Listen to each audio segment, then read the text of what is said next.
Let's shift focus on another space which we've not discussed, which is the IT services space.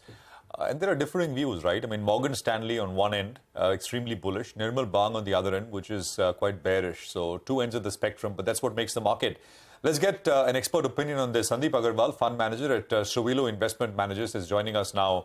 Sandip, of course, needs no introduction, has been a long sort of time watcher and tracker of IT services space in many roles prior to this. Sandip, good to have you back on the program. So what I'm not sure if you've seen these reports or these notes, etc., but what's your own view? Will higher for longer in terms of interest rates in the US mean slower for longer for IT services? No, so, this has been, first of all, thanks for having me on the show. And this has been simple mathematics, which has been going on for last 10, 15, 20 years. But I think post-COVID, few things have changed. And during COVID, in fact, that, technology has become more indispensable than past. And secondly, the labor arbitrage is again on an uprise between India and the developed markets in terms of technology resources. There is extreme scarcity of technology resources in developed market.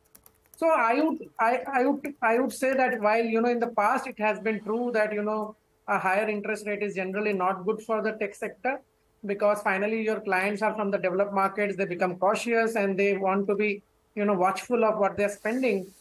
But because of the indispensable nature of the business, because of the whole retail segment, consumer facing segment going digital and live, I think, this thing is getting broken now. And in my view, probably the right time to sell probably was when the first interest rate hikes started happening. The right time to sell is not now, when, interest rate cycles are at the fag end of getting some notch higher. So I would say the smart investor would have actually moved into NASDAQ and into tech sector maybe 1.5 to 2 months. That was our view when we last met on your channel also. That was a clear view that, bottom is almost done in the last quarter results. I think from here, you may see some time corrections in between, but I don't see you will see much of price correction in the large caps and even selected mid caps.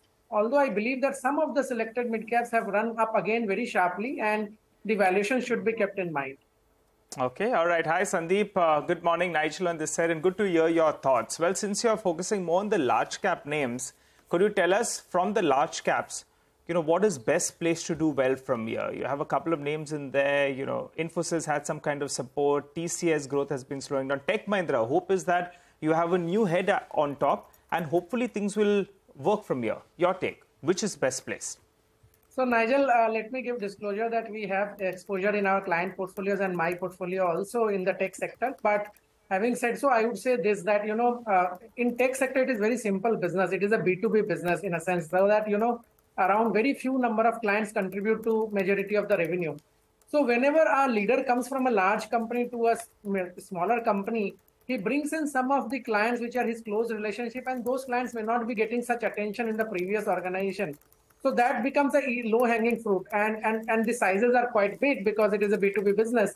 And along with that, this ESOP plans and the authority to bring in more people from the team, all these things have played out extremely well. If you see last 4 or 5 years, 5 or 6 companies, we have seen same thing happening, whether it is Cyient, LTTS, Persistent, LTI, Mindtree, Coforge. If you see all these 6, and KPIT to some extent, 6, 7 examples, you will see that all the stocks have run up between 6 to 10 times. And the script has been saying that you have got a new leader from a large company to head your business.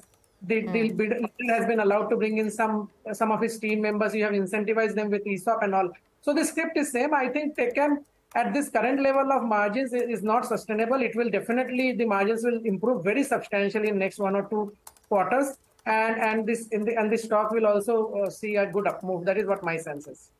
I wanted your thoughts on what Wipro investors should do, because there's several top level exits that have happened in the recent past, right? And the recent one was the resignation of Mr. Jatin Dalal as the CFO. If you're still holding that stock, do you expect it to underperform the rest of its peer set, and you churn out? What do you do here? So a very good question. Actually, if you see, Wipro has not performed in terms of fundamentals for last more than 12, 13 years, in my view. and that will continue. I don't see that, Wipro is a turnaround story in that sense that it will be able to outperform the Infosys or the TCS or the HCL Tech or the Techem in terms of revenue growth or profit growth. But, the price at which it is trading and the multiple, it is extremely comfortable.